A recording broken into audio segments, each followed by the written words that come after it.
Welcome everyone to this week's episode of Unrooted Men's Basketball Edition, and my guest for this week's show is none other than senior guard on the men's basketball team, Ben Graham. Ben, thanks so much for joining me on the show. Thanks for having me. You're very welcome. Let's start by getting to know you a little bit better. How about you just say a few words at first? We'll get to that, won't we? We'll get to that. Yeah, see, listen to him. It's very clear he's from Australia. You are from Sydney, as a matter of fact. What's your favorite part about being from Sydney or just Australia in general? Tough one. Australia's a beautiful country. I got a lot of people telling me that. They're asking me why I'm here. Why don't you go home? But probably just family, friends. I got two older brothers who travel and live overseas a lot too. So when they're home with me, it's a bonus. So probably just family, yeah. Yeah. We'll get to basketball in a minute, but you played two other sports growing up. First of all, it was baseball. Where did your love for baseball come from, and what positions did you play? Yeah, played a lot of baseball when I was younger. I started at third base when it was Little League field. Okay, hot corner. Yep. Not as hot back then, but yeah. Right, and the field got bigger. My arm didn't keep up, so I slid over to second. Okay. But yeah, it was actually, I think 2012, the first year they included Australia in the Little League World Series. So I actually got to play in that and, be part of the whole American. You were in the Little League World Series? Well, I didn't get to go to Williamsport, but we won the Australian section, and yeah, it was pretty exciting stuff. So it's cool to come over here now and, see it on TV here and see the Australian teams now competing. They actually do really well every year, so yeah. I love the Little League World Series. Yeah. One of my favorite things, and I actually got to go this past year when I was in Maryland. Right. Went to Williamsport, short drive away. That's some fun stuff, man. You fun. Realize how much you love watching little kids play baseball? Yeah, and anything can happen. It's good stuff. And that's the best part about it. Yeah. Now, the other sport you played growing up is something that I find fascinating, and I've never actually met anybody who plays it. Handball, European Handball. What's the story behind that? Well, I didn't actually grow up playing it. Not many people do, unless you grew up in Europe. Yeah. But I kind of just fell into it. As you know, it's a mix of every sport I really grew up playing. And I had a friend playing it in high school, and they were putting together a national team to go over to Italy and Spain. And I kind of, a few favors, and I got thrown into the selection process. And then the next thing I knew, I was overseas playing. I guess they saw some potential in me because I was very new to the sport, but a lot of fun. I recommend you give it a go. Did you see potential in yourself in the sport? I mean, when you're that age, you see yourself doing anything.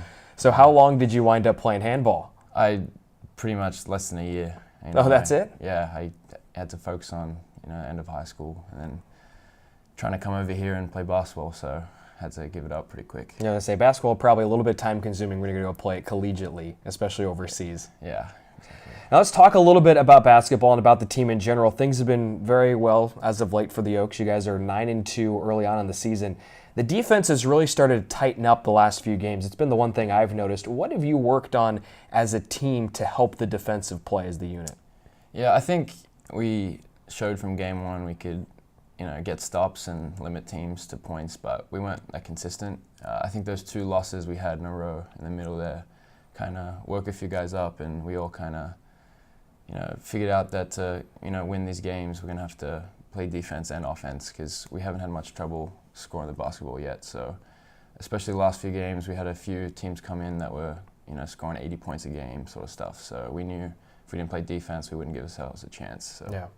And of course, it helps when you guys are scoring 80-plus points a game on a regular basis as well. Yeah, and it's different guys every night, so yeah. Yeah, now you're one of the many guards on this team who finds a way all the time to just weave in and out of traffic inside the paint and get to the rim. What makes the guards on this team so good at that?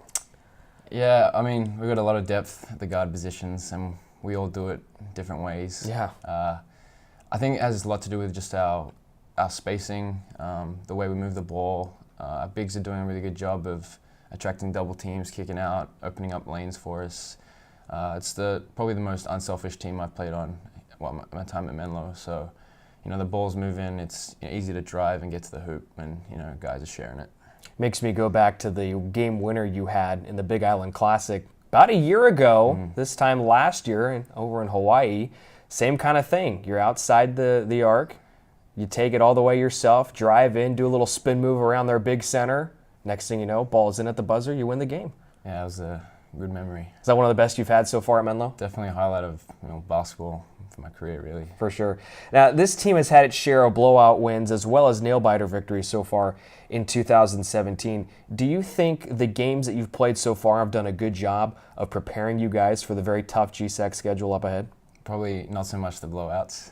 Yeah. But the nail-biters for sure. GSAC teams, they're all tough. I think it's prepared us, especially these last few games, having a lead and having to hold on to it. I know these teams, if we're down, we never think we're out, and they always fight back. But actually having leads going 5 minutes into the game, left in the game, and having to get stops and look after the ball, I think that's really preparing us for GSAC games because, all those teams are tough, and they're never going to just let you have a win. You got to take it from them. Yeah, 4 ranked teams, including a couple up in the top 10. So we know it's one of the best men's basketball conferences in the entire nation. All 8 teams have a legitimate chance of making the playoffs. So does that make it more difficult to perform, or do you guys embrace that opportunity? You got to embrace it. If you don't, then you get left behind. Like I said, if it's a home or away game, top of the ladder, bottom of the ladder, the teams come to play. They're all well coached. So, if you don't embrace it, then you're going to be left out of the playoffs. So hopefully that won't be us this year. For sure. Now, Humboldt is next on the schedule. For the first time since 2012, the Oaks are going up to Humboldt. What do you know about them, and what kind of challenge will they present? I don't know a lot about them, actually. It's the first time we've played them in my time at Menlo. I know they beat one of the teams we lost to. So, that always tells you something. But it's, college basketball. They're in a good conference. If we don't come prepared to play, I'm sure they'll hand it to us. So, especially a long drive up there, 6 hours or so, I hear. I'm not really sure. Yeah. Are you doing it the day of? Not sure yet, but they've blocked out a whole weekend to get up there. So, should be a fun trip, and it'll be interesting to play them. All right, Ben, let's get into the final segment of the show. It's called Brownie Bites. I'm going to ask you 3 random off-the-wall questions and give me your best answer. Okay. Question number 1. Which teammate loves Outback Steakhouse the most? We don't actually eat there very often or at all. Ever? We went my freshman year for my birthday as a bit of That's funny. When the whole Australian thing was like a novelty. Yeah. That's kind of worn off. So we went my freshman year, but we haven't been since. But without knowing, I'm just going to go ahead and say Mikey Eggleton anyway. Just a guess? He'll eat anything and everything and a lot of it.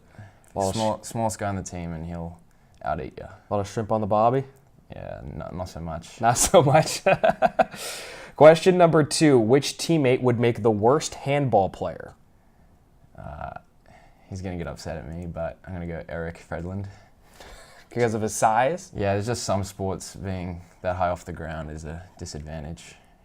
It's a lot of contact. You hit the ground every now and then, a lot of agility stuff. And I know he's got a good arm. He used to play baseball, but... Okay. Now, what position did he play? Do you know that? He was a pitcher. Oh, God, I wouldn't want to face him. Yeah. I wouldn't want to see a 6'11" guy on the mound in front of me. Yeah. Are you kidding? He was pretty good, according to him. So. Of course he's going to say that. No, I believe him. But yeah, he had to drop it for basketball, I think. So. Yeah. We're going to go off that logic. I was a 5-star pitching recruit coming out of high school. You can see where I'm at now. Do you believe that? I'm sure. No, you shouldn't believe that. I'm a gullible guy, bro. You shouldn't listen to everything I say, Ben. Question number 3. If confronted by a kangaroo, which teammate would be most likely to get beat up? I'm going to give you 2. Okay. Jared Wall and Jeremiah Tester. Simply because I think they'd, try and talk their way out of it instead of, getting out of there. No, Jared's throwing the first punch. He probably thinks they're more cute and fluffy. He's probably unaware of the dangers. See, I guess from my perspective, I don't see that because whenever I see him on the court, he's always the one getting up in everybody's face and being physical. So I could see him being physical with the kangaroo. Yeah. Testa, I think if we prepared Jared for it, he'd give it a good shot. But if he was just thrown in front of one, he'd probably hang around a little bit too long before it's too late. I don't even know what to say to that. That's just the image in my mind right now of 2 sophomore basketball players standing in front of a kangaroo.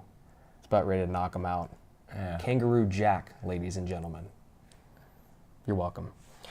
Ben, thanks so much for joining me on the show. I appreciate it. Thanks for having me. You're welcome, folks. One game this week for men's basketball. They are back in action. They are on the road where they will be for the remainder of 2017. Yes, that's just the December month. They will be up in Humboldt on the 10th. That is Sunday, a 2 o'clock tip-off there. Their next action will be tournament play, the Cactus Classic, from the 17th of December, and it will roll all the way through the 19th. We invite you to tune into the next episode of Unrooted Men's Basketball Edition when Ben Graham will select the next interviewee by me, Brian Brownfield. Until then, we will see you next time. Take care, everybody.